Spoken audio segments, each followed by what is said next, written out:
Nous sommes en face du centre hospitalier universitaire Fondation Jeanne Bory, qui se trouve une fois de plus au cœur d'une nouvelle polémique. Il y a plusieurs heures maintenant, le grand public découvrait avec stupeur, au travers d'un élément diffusé par Charisma TV, les cris d'alarme, mais surtout, les accusations d'un père qui dénonce des pratiques odieuses au sein du dit établissement.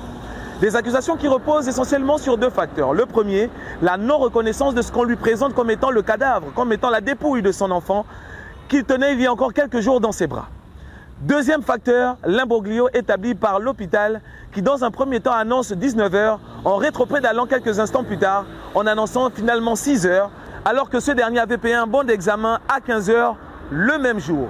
Sans compter le ballottage de part et d'autre avec les montants des factures qui évoluent d'un bureau à un autre. Dans un premier temps, on lui parle de 200 000 francs et dans un deuxième temps, on lui annonce la somme de 600 000 francs. Une situation qui conforte le père dans sa thèse, qui est que son enfant aurait été substitué contre un bébé qui serait déjà mort. Une situation qui choque le grand public, qui choque l'opinion publique. D'ailleurs, je vous invite à découvrir ce que pensent les Gabonais de cette situation. D'abord, c'est choquant. Je pense que normalement, il devrait y avoir une enquête pour déterminer, pour faire la lumière sur cette histoire en fait. Parce que c'est vrai que le père peut être dans le déni aussi. Hein. Il n'arrive pas à réaliser peut-être la perte de son enfant. Ou c'est pas ça aussi. Donc je pense que normalement, il devrait y avoir une enquête là-dessus pour en savoir un peu plus en fait. J'ai vu l'article parlant de ça. Je pense bien, pour ma part, que la plainte du papa peut être fondée. D'accord, il faudrait bien qu'on puisse diligenter des investigations pour que éventuellement cette situation puisse être mise au clair. Mais le papa a bien raison de se plaindre. En tant que père, je pense bien que le sentiment est le même, d'accord.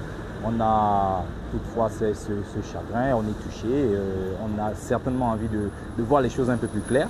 Et c'est les manifestations ou bien les événements qui se sont suivis qui conduisent effectivement le papa à se poser des questions et à chercher des réponses. Donc je pense que si c'est plein et si il demande l'avis des autorités ou bien l'accompagnement des autorités pour éclaircir cette situation, c'est bien également fondé. Et puis je souhaiterais qu'il y ait une enquête qui soit diligentée pour remédier à cette situation.